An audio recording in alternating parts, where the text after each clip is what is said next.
How's everybody doing?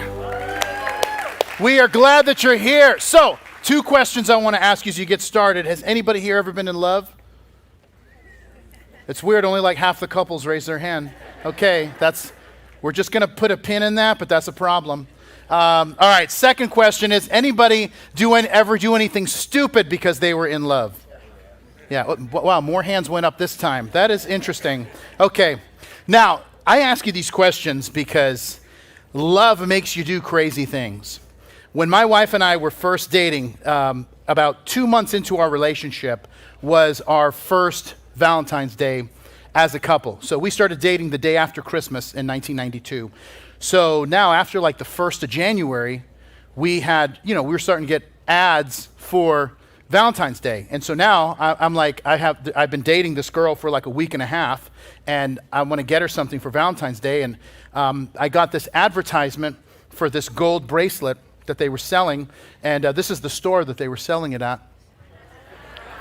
If you remember Burdines, you are old school Florida, all right?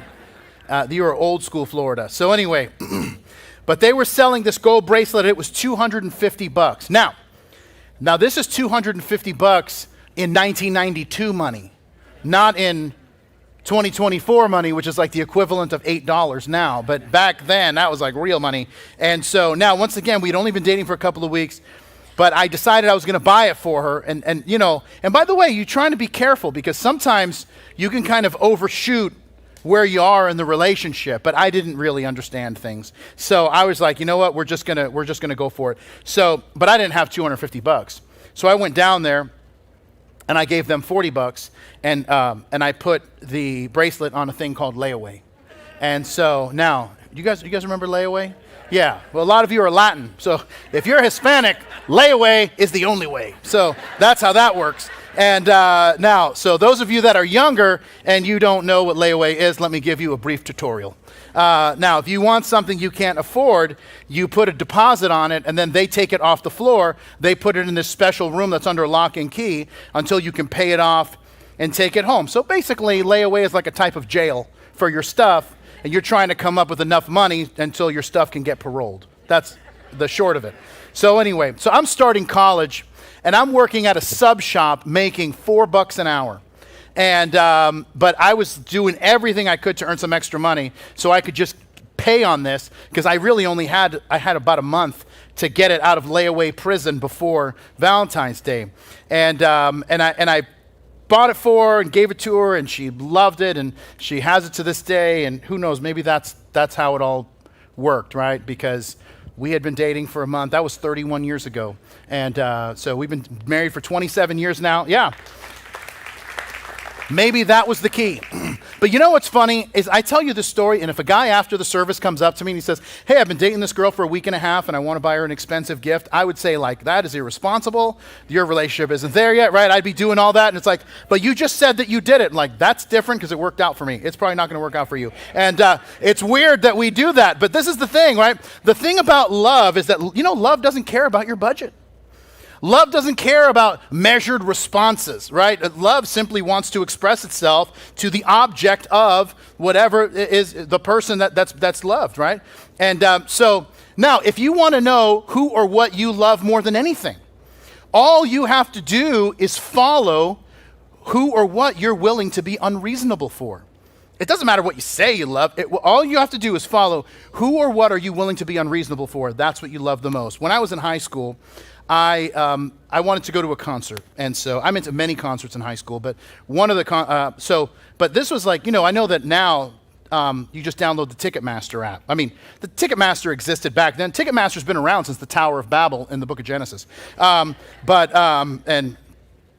just as criminal.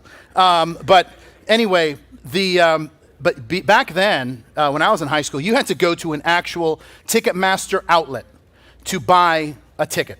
And so I remember that I was 16, and I slept outside of a Ticketmaster outlet at Sunrise Musical Theater so I could buy tickets to Metallica in 1989. And once again, I slept on the sidewalk. Totally unreasonable. And but it's what you did. When I was dating my wife, she had gone away to college. She had gone to Tallahassee, and she calls me and she says, "I'm not feeling well. I think I have pneumonia." And I was just like, "Okay, I'm on my way." I hung up, and once again, there's no cell phones or beepers. I think maybe beepers, but I just got in my car. I drove 450 miles, picked her up, threw a bag in there for her, and then drove back home and took her to the doctor. I mean, that was just unreasonable, but it's just what love does. When Star Wars Episode 7 came out. And listen, we hadn't had Star Wars since 2003. I mean, we were in a situation, right? And by the way, we were very excited for Episode 7. If we knew how 8 and 9 were going to turn out, I think we would have been a little more controlled, but we didn't know back then. So anyway, some friends and I, we went to a Star Wars marathon that started at 3 o'clock in the morning. At Cinemark in Davie. So we go to Cinemark in Davie at 3 o'clock in the morning to watch Star Wars Episode 1. That took us all the way till about 11 a.m. When they gave us, after Episode 3, they gave us a break. And then we started with Episode 4, and that took us till about 6:30. Then we had to leave the theater, and then we had to go back in, and we were the first people to see the premiere, I think an hour before everybody else. And I was on the news that night, funny enough, because I gave my opinions, which are very important, about what I thought and so anyway, I was on Channel 4, I think. And it's amazing to me. And by the way, I want you to think about this. From 3 a.m. until 10 p.m., eating nothing but movie theater food, right? That's, you're like, wow, that's extra. Like, that, listen, that's just nuts. And I'm amazed I'm still here to tell the story after eating all that amount of popcorn. And so, but listen, the truth of the matter is that that's just how it is. Whatever it is that you love, it's whatever you're willing to be unreasonable for. And listen, I'm telling you this because the section that we are in the book of Acts, we're going to see people displaying what they really love. And it's always what you're willing to be extreme for. And by the way, sometimes it's because the goal is to not be extreme. No, I don't believe that. I believe the goal is to be unreasonable in your love, but only for the right things. And that's really the key. And when you decide that you're going to be extreme about the right things, then listen, that your life gets a whole lot better. Your relationships get a whole lot better. You have purpose in your life like never before because you decided to love the right things supremely. And that led to being extreme about what mattered most. So we're going to start. We were in chapter 19 when we finished, and we're going to start. Now remember, if you're with us, we finished in chapter 19, and things are going incredibly well for the Apostle Paul. He's been there. He's been in Ephesus now for almost 3 years. Lots and lots of people are coming to know Jesus. Lots and lots of churches are springing up in all different areas, even in the surrounding cities around Ephesus because of his ministry there. So then, of course, we can see what happens in verse 21. It's a kind of a longer section, but I got to give you the whole thing so we can really get the picture of it. So look what happens in verse 21. It says, when these things were accomplished, Paul purposed in the Spirit, when he had passed through Macedonia and Achaia, to go to Jerusalem, saying, after I have been there, I must also see Rome. So he sent into Macedonia 2 of those who ministered to him, Timothy and Erastus, but he himself stayed in Asia for a time. And about that time, there arose a great commotion about the way, that is, believers. For a certain man named Demetrius, a silversmith, who made silver shrines of Diana, brought no small profit to the craftsmen.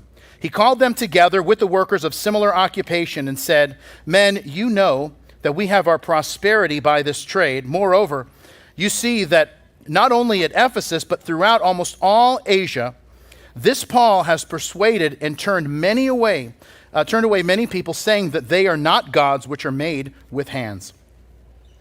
So not only is this trade of ours in danger of falling into disrepute, but also the temple of the great goddess Diana may be despised and her magnificence destroyed, whom all Asia and the world worship. Now when they heard this, they were full of wrath and cried out, saying, great is Diana of the Ephesians. So the whole city was filled with confusion and rushed into the theater with one accord, having seized Gaius and Aristarchus, Macedonians, Paul's travel companions. And when Paul wanted to go into the people, the disciples would not allow him. Then some of the officials of Asia, who were his friends, sent to him, pleading that he not even venture into the theater. Some therefore cried one thing and some another, and the assembly was confused. Most of them did not know why they had come together, and they drew Alexander out of the multitude, the Jews putting him forward, and Alexander motioned with his hand and wanted to make his defense to the people. When they found out he was a Jew, all with one accord cried out for about 2 hours, "Great is Diana of the Ephesians." If you pause there and give me your attention. Okay, 3 things that we're going to look at when it comes to what love makes us do. Number 1 is this: love is revealed by what moves you emotionally. So let me set the scene. Some of Paul's friends have been dispatched. Now, if we can see the map, Paul is in Ephesus. He's in Ephesus, and he dispatches Timothy and Erastus to Macedonia, because his plan, as he said, was, I'm going to go to Macedonia, Achaia, then I'm going to go to Jerusalem, and then he says, I must also see Rome. So Paul is still in Ephesus, and many people, and the problem is so many, and this is just such a great testimony, that so many people have come to know Jesus that it has impacted the sales of the Diana idols that they sell. Now, just to give you a little bit of background, Diana was considered the goddess of the hunt, the goddess of fertility, and the goddess of motherhood.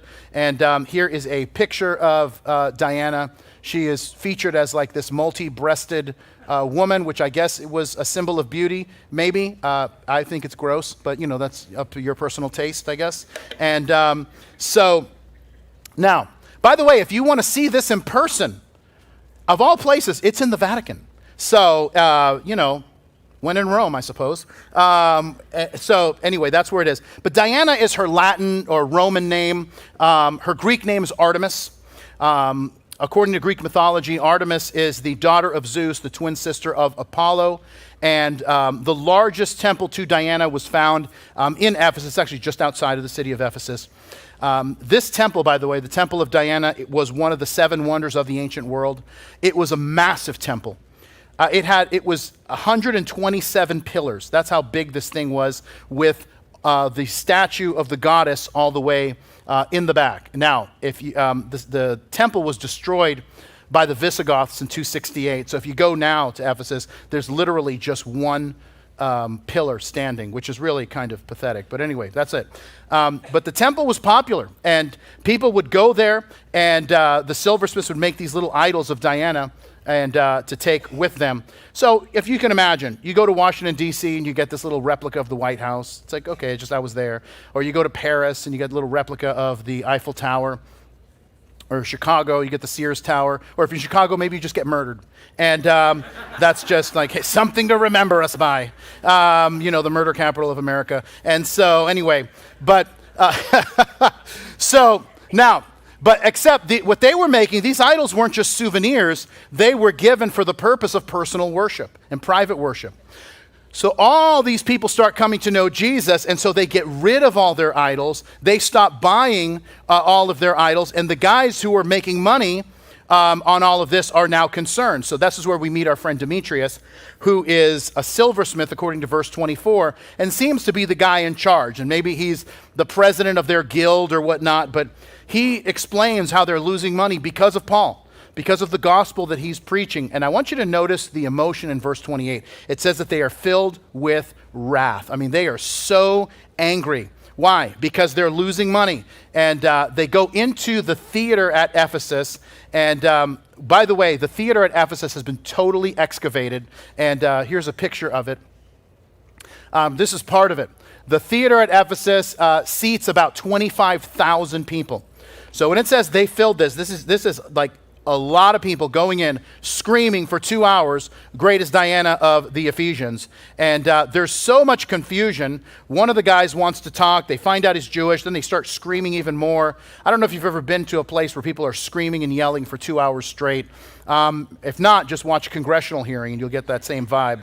And but what's happening here? Why are people being so unreasonable? Because what they love is being threatened.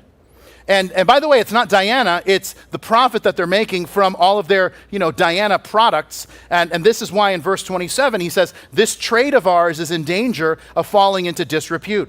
And by the way, this is an important principle of spiritual life, that everyone is a worshiper.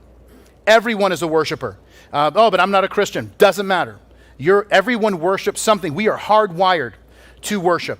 And you say, well, I'm not, this, whatever. It doesn't matter. We all worship. And because something in your life gets ultimate allegiance, whatever that is. Now, the second thing is like it. Not only is everyone a worshiper, but you become like the thing that you worship.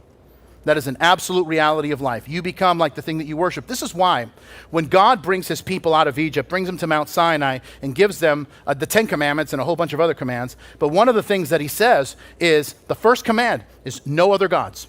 Why? Because you become like that which you worship.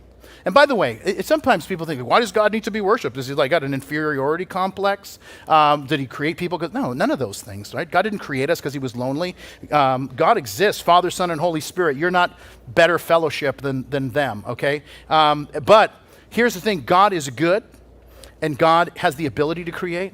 And so he created because love is part of his character and who he is. And worship is so important, not just because it's important for us to recognize who God is in the context of our lives. But listen, here's the other thing. God understands that we become like that which we worship. So if you decide to worship God, Yahweh, you know what is happening? Is that you're going to become more like him. You're going to become more gracious, more loving. You're going to have more wisdom, more mercy, more kindness, more patience. In fact, otherwise, the psalmist would say it this way. The idols of the nations are silver and gold, the work of men's hands. They have mouths, but they do not speak. Ears they have, but they do not see. Or eyes they have, but they do not see. Ears, but they do not hear, nor is there any breath in them. And here's the key in verse 18. And those who make them are like them, and so is everyone who trusts in them. Why is this true? Because what you worship, not what you say you worship, but what you truly worship, what you will do anything for, that's your God. And whatever your God is, you are becoming more like. You see, think about this. The reason why this is important is because, and I know that we don't like to think about the fact that, that we're influenced by things, but we are. We are. You go visit some place that people there speak with a certain type. I grew up in Boston, so people speak with a certain type of accent. But you're there long enough. You know what's going to happen? You're going to start picking it up. Why? Because it's just what happens. We're influenced. And I've seen this, especially in the life of my kids. When my oldest daughter, Mia, was about 5 years old, was when the movie Kung Fu Panda came out. And she loved Kung Fu Panda. She loved Kung Fu Panda so much, we told her she couldn't watch it anymore. And because when Mia would watch Kung Fu Panda, she wanted to do Kung Fu. And the problem is the only person she could do Kung Fu with was her 3-year-old brother, and who was not well versed in Kung Fu at the moment. And so he was like getting all banged up because her sister was like karate chopping him, and it turns out everybody was Kung Fu fighting. And so anyway, now, so I decided I was going to do this experiment. And I'm like, hey, we're not going to watch Kung Fu Panda for a while, so I introduced her to a different show. This is it. I introduced her to a show called The Care Bears. Now, The Care Bears was an amazing show that came out in the 80s. It came back in a time when you had to answer the phone to know who was calling you. And which I know that's weird, but I was explaining to my kids that one day. They're like, so how would you know if you should answer? I'm like, that's the thing. You just had to answer. But what if it was someone you didn't want to talk to? There's no choice. So what would happen? Well, you just let it go to voicemail. Oh, by the way, no voicemail. And we got answering machines, but that was way later. And so what would happen? It would just ring forever. So anyway, then you had to answer, and you'd be like, hello? And then they'd be like, oh, and then, you didn't know, like, oh no, it's someone I'm related to. You know what I mean? It could be weird. And you know what's weird? I noticed this about myself. Maybe you do this, probably not, because you seem like a, mature individual. I was still answering my phone like that, even though I knew who it was. I'd feel like, hello? Like, I saw who it was. There's no guesswork anymore. But so then, because when I would call my friends, they'd be like, hey, what's up? And I'd be like, hey, what's going on? But I would pick up the phone and like, hello? Like, as this is some kind of surprise. And so about 3 months ago, I decided, like, I'm not doing that anymore. So now it's just like, hello? I'm like, hey, what's going on? So, but I had to, like, train myself in that. Well, anyway. So if you don't know about the Care Bears, just a quick synopsis of the Care Bears. Care Bears live in a city called Care-a-Lot, of course, and this town, and they all have different gifts. They're much like the X-Men, if you're familiar with them, except they don't have any of the trauma or emotional problems that the X-Men have. Because let's be honest, Xavier's school is way more of an insane asylum than it is a school for the learning. And so anyway, whenever the Care Bears had a problem, and by the way, trouble happened in Carolina, they would all join hands. And literally, as they would, they'd get themselves all worked up into a frenzy. And then goodwill and kindness and love would just shoot out of their stomachs. And that's what would solve the problem. And they're bears. So the bigger your stomach, the more love you had to give, which is a societal situation I could get behind, by the way. Now, and I was pretty confident that there would be, so I introduced this to my daughter because I was pretty confident there would be no blood as a result of the Care Bears, although I did see this picture recently. These are called the I Don't Care Bears. These are the bears that dropped out of school and started smoking weed, so stay away from those guys. So now, let me tell you what happens. What happens is that I start showing Care Bears to my 5-year-old daughter, Mia, and amazing.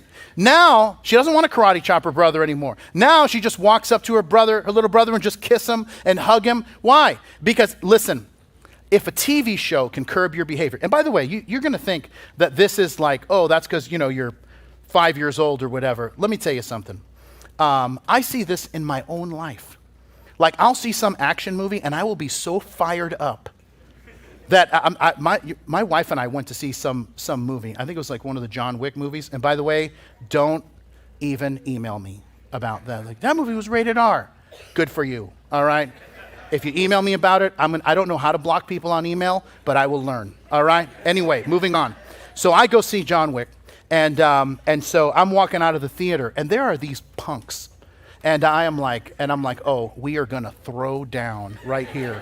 And my wife is like, Bob, you are a pastor. And I'm like, I'm a pastor who's about to teach some people a lesson. And I'm like, I'm just going to do. And even though I have hovering around 0% of the skill that John Wick has, and maybe 5% of the flexibility, I'm about to do something. And then my wife reminded me, she's like, Bob, these are all middle schoolers. And I'm like, well, all right, I'm going to let it go. And I was like, they knew what was up when I was, and listen, I'm not normally like this. I'm a very fun-loving person, but I saw a 2-hour revenge movie, and I was there. And whatever that word is, that's where I was. And so my point is this: if a TV show or a movie can start curbing your behavior, what happens when you think about the power of whatever it is you give the greatest value to in your life? How is that going to influence you? Of course it's going to influence you, because we become like that which we worship. So what happens? They are screaming for 2 hours. Great is Diana of the Ephesians. Look what happens in verse 35. It says, when the clerk of the city had quieted the crowd, he said, men of Ephesus, what man is there who does not know that the Ephesians, that the city of Ephesus, a city of the Ephesians, the temple guardian of the great goddess Diana, and of the image which fell down from Zeus? Therefore, since these things cannot be denied, you ought to be quiet, to do nothing rashly. For you have brought these men here who are neither robbers of temples nor blasphemers of your goddess. Therefore, if Demetrius and his fellow craftsmen have a case against anyone, the courts are opened, and there are proconsuls. Let them bring charges against one another. But if you have any other inquiry to make, it shall be determined in the lawful assembly, for we are in danger of being called into question for today's uproar, and there being no reason which we may give an account for this disorderly gathering. And when he had said these things, he dismissed the assembly. Chapter 20, it says, after the uproar had ceased, Paul called the disciples to himself, embraced them, and departed to go to Macedonia. Now he had gone over to that region, encouraged them with many words. He came to Greece and stayed about 3 months. And when the Jews plotted against him, he was about to sail to Syria, and he decided to return through Macedonia. And Sopater of Berea accompanied him to Asia, also Aristarchus and Secundus of the Thessalonians, and Gaius of Derbe, and Timothy, Tychicus, and Trophimus of Asia. These men, going ahead, waited for us at Troas, but we sailed away from Philippi after the days of unleavened bread, and in 5 days joined them in Troas, where we stayed 7 days. And if you pause there and give me your attention, lots of moving parts. This is a lot of fun if you see the map. But the second thing, if you're a note taker, is that your love is revealed by your choice of friends. Why? Because your friends are leading you in a certain direction. Now, so there in this mostly peaceful protest ends, and then Paul decides to go to Macedonia. So we can see the map. Paul leaves Ephesus, and he travels by boat, he travels to Macedonia.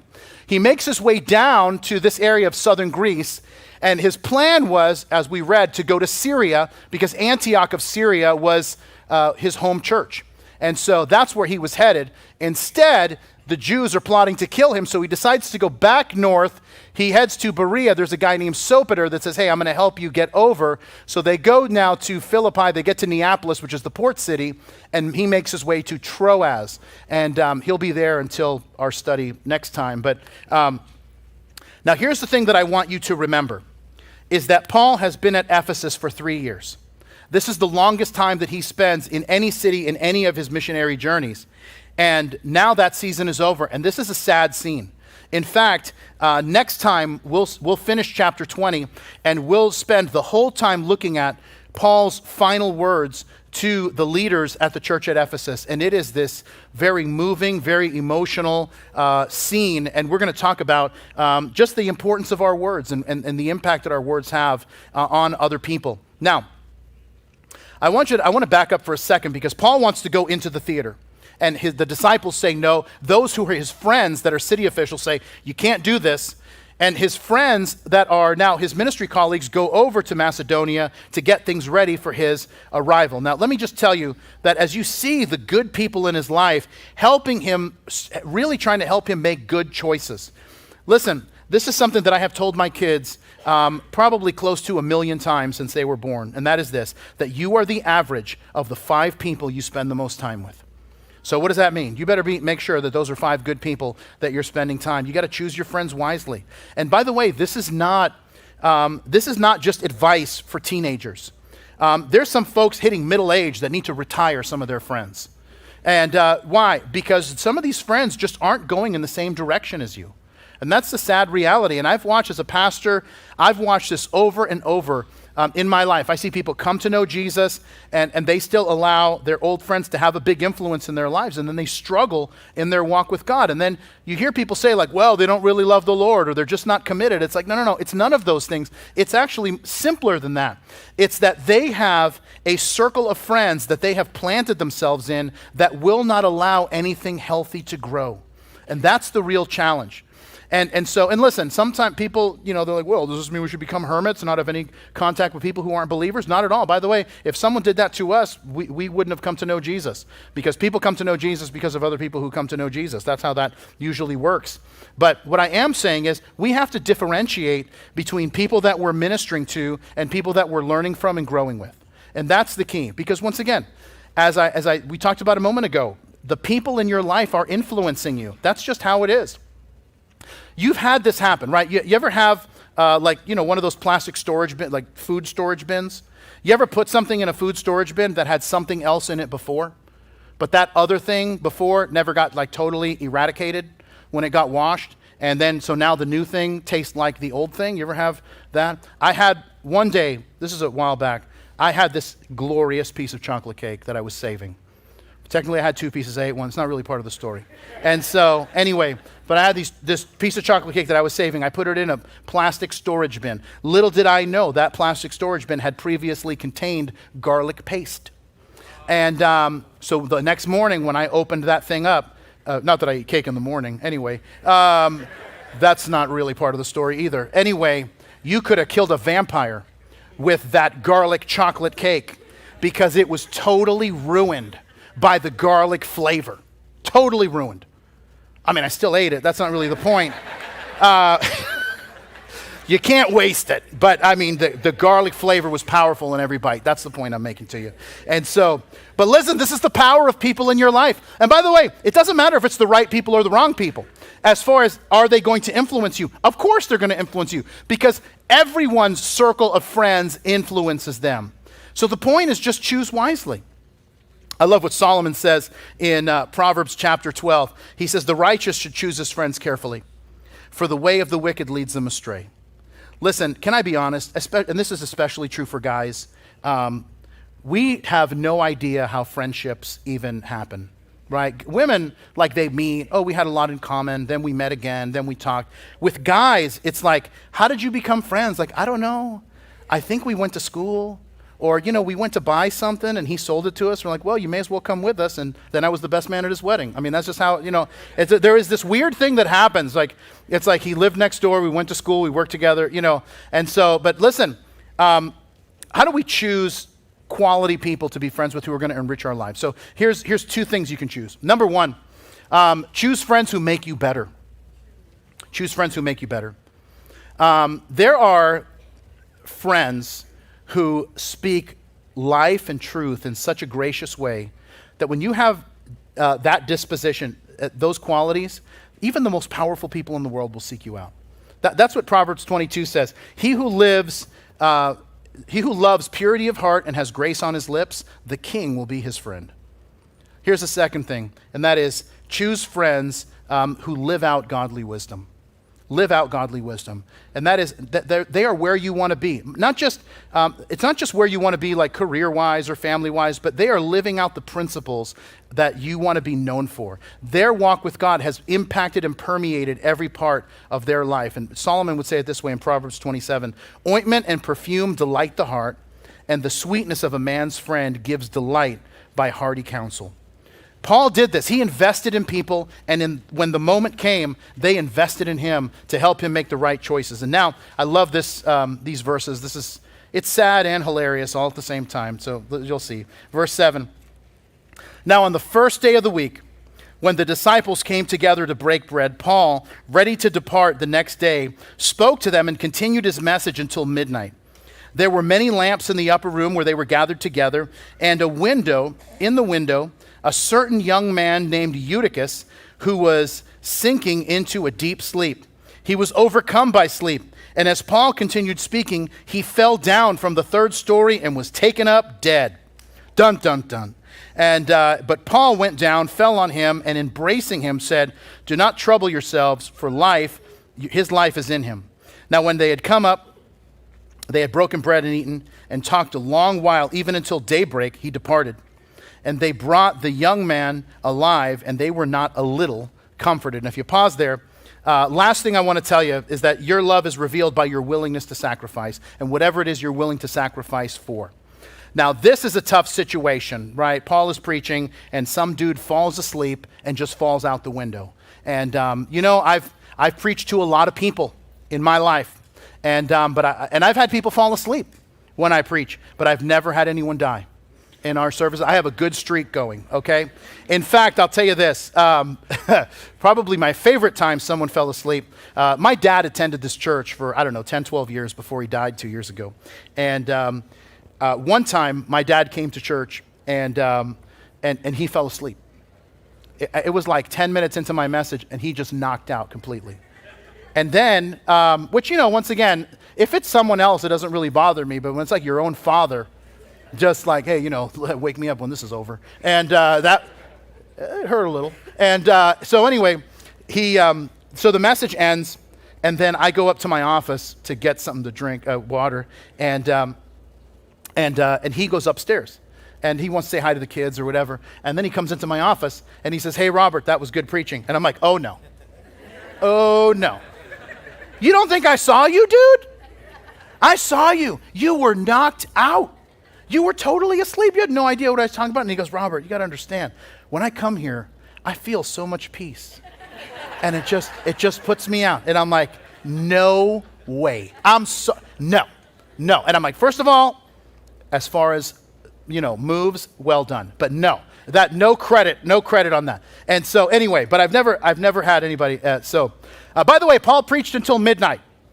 I don't feel bad about going a few minutes over anymore. I mean, this guy was going hours long. So now, but I will tell you this. I'd never had anybody die in a service, but a few years ago, I was, I flew to Virginia because there was a conference, this denomination was doing their annual conference, and I wrote a book about 10, 11 years ago called Pull, which is a book for pastors and church leaders. The 10th anniversary edition just came out. Anyway, so I ordered, they decided they wanted to do this whole conference based on my book. And they said, hey, we want to do it based on your book. Will you come and be the keynote speaker? And I said, yeah, I'd be happy to do that. So I told my wife, and I'm like, hey, why don't we take the kids? The kids can see some snow, and then we can do some fun, like historical stuff. You know, we homeschool our kids, so we have some flexibility. So I said, hey, let's do some, let's go to Colonial Williamsburg and do some things like that. So we said, okay, we're going to do that. All right. So anyway, so now let me just explain something to you. It was so cold in Virginia. I mean, like, I didn't even know what to do with myself. And when we were packing, my wife was like, Bob, you probably want to pack warmer clothes. So I said, honey, I grew up in Boston. The cold has no effect on me. Now, here's the thing. I left Boston in 1987, okay? I have ceased being a Bostonian. I am firmly a Floridian now. My blood is as thin as it's ever gonna be. And so, anyway, but I just said no. So we get there, and we fly in kind of late. So we fly from Fort Lauderdale to Richmond. We get to the Richmond airport, and we're getting off the plane, and we get the bags, and we're about to walk out, and the double doors open. And there is this wind that comes howling through. Friends, let me explain something to you. It went through my body. I mean, it went into the skin, through my bones, and came out my back. I mean, it was like, I couldn't even breathe. It was so cold. But I couldn't say anything because, and so my wife, because I knew I was wrong, and I just didn't want to be wrong yet again in front of my wife. So I just decided, Bob, you got to double down. And she's like, are you cold? And I'm like, are you kidding me? My only regret is I can't teach this conference shirtless. And we're like, let's keep going. So we did a couple days in Richmond, and then the conference itself was in Virginia Beach. So we drive like an hour and a half or however long it is to Virginia Beach, which is beautiful, by the way. And so we're out at dinner, and I'm pretty sure it was an Outback Steakhouse that we went to. And there was this long line, and so we had to, we put our name down, and then we're standing outside of the restaurant, and my son says, Dad, I'm so cold. Can I have your scarf? The problem is, he said it with my wife standing right there. And he's like, can I have your scarf? And I'm like, yeah, yes, you can. And so I took my scarf off and gave it to him. And then they had to get something. Somebody needed to get something out of the car. The kids were younger, so there's like a million things you have to have for kids. So anyway, so I was like, Xander, hey, come with me. So we walk over, and he says, and he's got his scarf, my scarf, his gloves, everything. And he's like, Dad, I'm just not built for this kind of weather. And so I kneel down and I grab him by the jacket. Someone probably looked on like, who's mugging that little kid? And I grab him, and I'm like, Xander, it's freezing. I am so cold. I cannot feel my body at all. Do not tell your mother. And that was the last that we spoke of that. And then they call our name for the restaurant, and they're like, Frank Party 5, like, yeah. And they're like, hey, we could seat you right now if you're willing to sit outside. And so my wife is there, and she's like, what do you want to do? And I'm like, yeah, that's actually my preference. And they had one of those little hut things. Anyway, that did nothing. So Friday night, the conference starts. I'm not the speaker on Friday night. I do this Q&A panel. And then Saturday morning, I'm the keynote speaker. So I get there, and it's a pretty big conference room, seats maybe like 800 people, and it's fairly full. So they introduce me, I stand up, I start kind of doing my thing, and I see over to my left, which is your right, but stage left, I see that some people start standing up. And typically kind of where by the doors that people come in, that's like the last area where they set up chairs. So I just in my mind, I'm like, oh, they're probably just taking out more chairs. So I just keep going. And then I see more people start to stand up. And I'm like, wow, the people just need more chairs. Maybe they heard I was speaking. And so anyway, so they say that. Then the gentleman who's organizing the conference comes up and he's like, Pastor, we need you to stop for a minute. And I'm like, oh, okay. And well, then I found out what happened, why everyone was standing up. Because while I was teaching, someone goes to stand up. And when they go to stand up, they passed out. As they passed out, they hit the person next to them and they just knocked on the heads. It knocked that person out. And so now you got two people knocked out and laid out. And so, I mean, if you've ever been bowling, you understand what's going on. And so now, people are standing up and they're like, oh yeah, it's a 7-10 split. And so then this whole situation has to get handled. And then I come back up, I finish, and then I go back to the room where Carrie and the kids are. And she's like, honey, how'd it go? I'm like, honey, I killed out there. And so anyway, I got to be honest with you. I've been waiting for months to tell you that, because I've been waiting for Eutychus, because I have a Eutychus story. But by the way, you know what the best part is about Eutychus? The name Eutychus in Greek means lucky. And I don't know why that's the funniest thing in the world to me, but it is. He's the lucky guy who fell out the window. And but Paul has to go downstairs. I just love this. Paul goes downstairs. It says he falls on the guy. And then this guy, it says he's a young man, which in that Greek word means that he's somewhere around 18 to 30, which only doesn't sound young unless you're over 50, which just kind of gives you the idea how old these guys were. But when you're over 50, you're like, yeah, that's a young man there. So anyway, but you got to, I wish that Luke would have recorded Paul's prayer, because I'm dying. I'd pay good money to find out what he said. Like, Lord, you got to heal this kid. This is I'm only here for one day, right? I'm here. I'm leaving tomorrow. And it's like, people are being like, hey, have you heard Paul? He's a killer preacher, but I don't want to be a killer preacher. You know what I'm saying? So anyway, but you know what's amazing to me? And I just love this, that these believers, they stay up till midnight. Then they're like, hey, let's eat something. And then Paul goes another 6 hours until the sun comes up, and then he's going to leave. And it's like, wow, that just seems extreme. But it's not extreme. It's not extreme when you love someone or you love something. You're willing to be unreasonable. And it never feels unreasonable. It always feels like the right thing to do. So what's the reason to tell you all of this? Here's my encouragement to you as we close. I want you to be unreasonable. I want you to love in an unreasonable way. I want you to be extreme in how you love. Not loving anything or anyone. I want you to listen, if you will be unreasonable in how you love and show the people that you love how much you love them, it'll change you.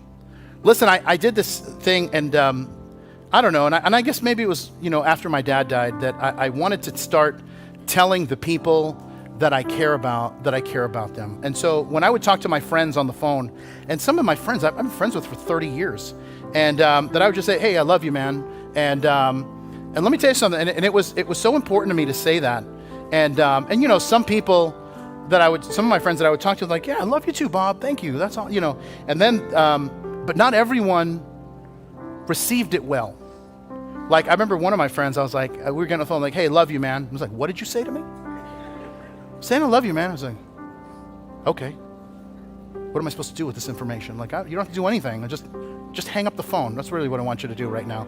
And so, but yeah, some people don't respond well. I remember one time I was out to dinner with a friend of mine, and I paid, and he's a bit sensitive, but he's like, why did you pay? Do you think I can't afford to buy my own dinner? I'm like, no, man. I love you. I just wanted to buy. He goes, oh, you love me? I think you're a jerk. And I'm like, okay, I think we need to change the nature of this relationship. And but what's funny is that after a while, so I'm on the phone with one of my friends this week, and at the end, we're getting off, hey, I got to go. And he's like, all right, man, hey, love you, Bob. And I'm like, yeah, that's right, you do.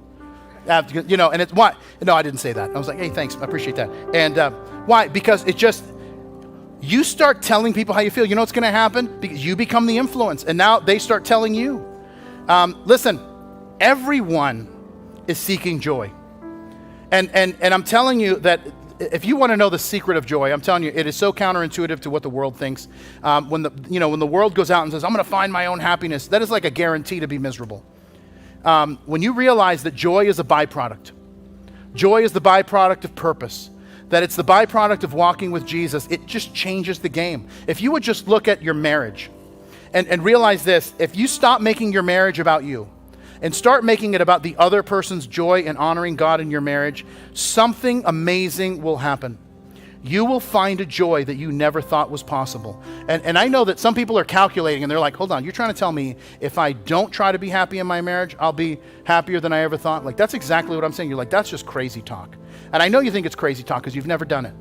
But I'm telling you, if you will do it, it will bring you more joy than you could have even dreamt possible. And by the way, not only is it going to bring you joy, but it doesn't even mean that everything's going to be perfect in your life. In fact, there's a case to be made that more joy is seen in your life when things aren't going perfect than when things are. But my friends, it begins with God. When you will become unreasonable in your love for God, and you become unreasonable in your love for the people that God has brought into your life, let me tell you something. There is more joy there than you think should be legally allowed. I'm telling you, it is amazing. Why? Because when you love the right things, joy follows, because that's the thing that we've been looking for. Let's pray together. And Lord, we want to thank you.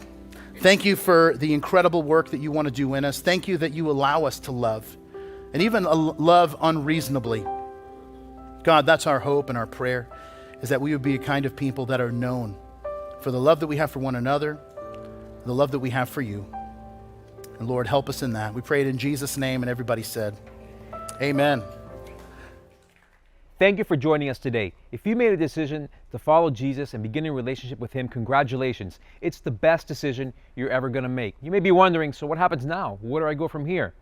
Just text BEGIN to 62488 and we'll be able to send you this free gift. It's a book called Begin, written by Pastor Bob, and it's going to help you take those first steps on your new journey of faith. So remember, to stay up to date with everything happening at Calvary, follow @MyCalvary on Instagram and Facebook.